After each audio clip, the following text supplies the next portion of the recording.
दोस्तों, अगर middle east में चल रहा ये युद्ध बढ़ता गया तो आने वाले समय में दुनिया को एक बड़े एनर्जी क्राइसिस का सामना करना पड़ सकता है। अमेरिका, इजराइल और ईरान के बीच बढ़ते तनाव ने पूरी दुनिया की ऑयल, एलपीजी और एलएनजी सप्लाई को खतरे में डाल दिया है। कई विशेषज्ञ कह रहे हैं कि अगर यह युद्ध नहीं रुका तो तेल की कीमतें $150 प्रति बैरल तक जा सकती हैं।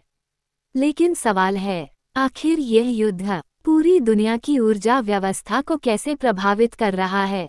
आज इस वीडियो में हम आपको बताएंगे ग्लोबल एनर्जी क्राइसिस की पूरी सच्चाई। मिडिल ईस्ट क्यों इतना महत्वपूर्ण है? मिडिल ईस्ट को दुनिया का एनर्जी हब कहा जाता है क्योंकि दुनिया का बहुत बड़ा हिस्सा तेल और गैस यहीं से आता है। सबसे महत्वपूर्ण जगह है स्ट्रेट ऑफ हॉर्मुज़। यह एक छोटा सा समुद्री रास्ता है, लेकिन इसका महत्व बहुत बड़ा है। यहीं से गुजरता है दुनिया का लगभग 20% कच्चा तेल और लगभग 1/4 एलएनजी सप्लाई। यानी अगर यह रास्ता बंद हो जाए तो दुनिया की ऊर्जा सप्लाई रुक सकती है। जब अमेरिका और इजराइल ने ईरान के सैन्य ठिकानों पर हमला किया तो पूरे मिडिल ईस्ट में तनाव फैल गया। इसका असर तुरंत ऑयल मार्केट पर पड़ा। कई बड़े ऑयल टैंकर्स ने इस क्षेत्र से गुजरना कम कर दिया। कुछ कंपनियों ने अपने जहाज़ों को रोक दिया। इसके कारण ऑयल शिपिंग कॉस्ट बढ़ गई, इंश्योरेंस कॉस्ट बढ़ गई और ग्लोबल ऑयल सप्लाई कम होने लगी। इसका परिणाम तेल की कीमतों में तेजी से उछाल। अगर यह युद्ध लंबा चला तो कीमतें और ज़्यादा बढ़ सकती हैं। एलएनजी क्राइसिस, गैस सप्लाई खतरे। अब बात करते हैं एलएनजी यानी लिक्विफाइड नेचुरल गैस की। दुनिया के कई देश जैसे जापान, दक्षिण कोरिया, भारत, यूरोप बड़ी मात्रा में एलएनजी आयात करते हैं, लेकिन इन देशों को मिलने वाली गैस का बड़ा हिस्सा मिडिल ईस्ट से आता है। अगर युद्ध के कारण गैस शिपिंग रूट्स बंद हो जाते हैं तो गैस प्लांट्स बंद हो सकते हैं, इलेक्ट्रिसिटी जनरेशन प्रभावित हो सकता है और कई देशों में गैस शॉर्टेज हो सकती है। एलपीजी क्राइसिस, आम लोगों की रसोई पर असर। इस युद्ध का असर अब आम लोगों की जिंदगी पर भी पड़ सकता है क्योंकि एलपीजी भी काफ़ी हद तक मिडिल ईस्ट से आता है।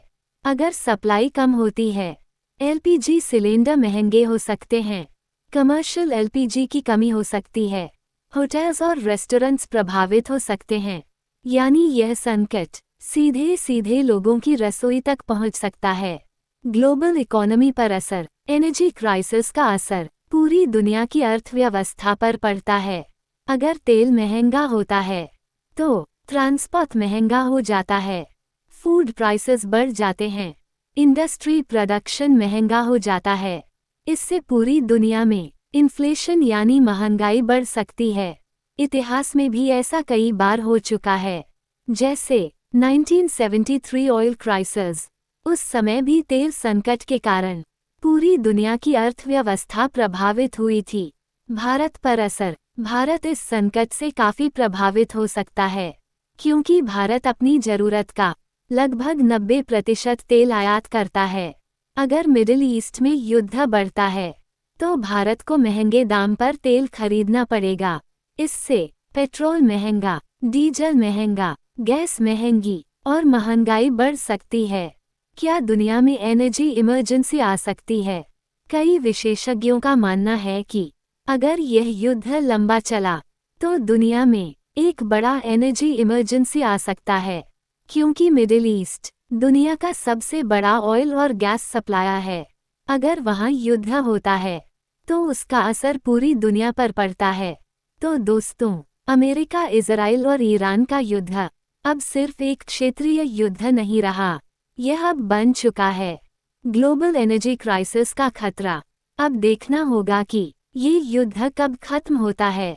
अगर आपको यह वीडियो पसंद आया हो तो लाइक करें, सब्सक्राइब करें, कमेंट में बताएं क्या आपको लगता है कि दुनिया एक बड़े ऑयल क्राइसिस की ओर बढ़ रही है। धन्यवाद।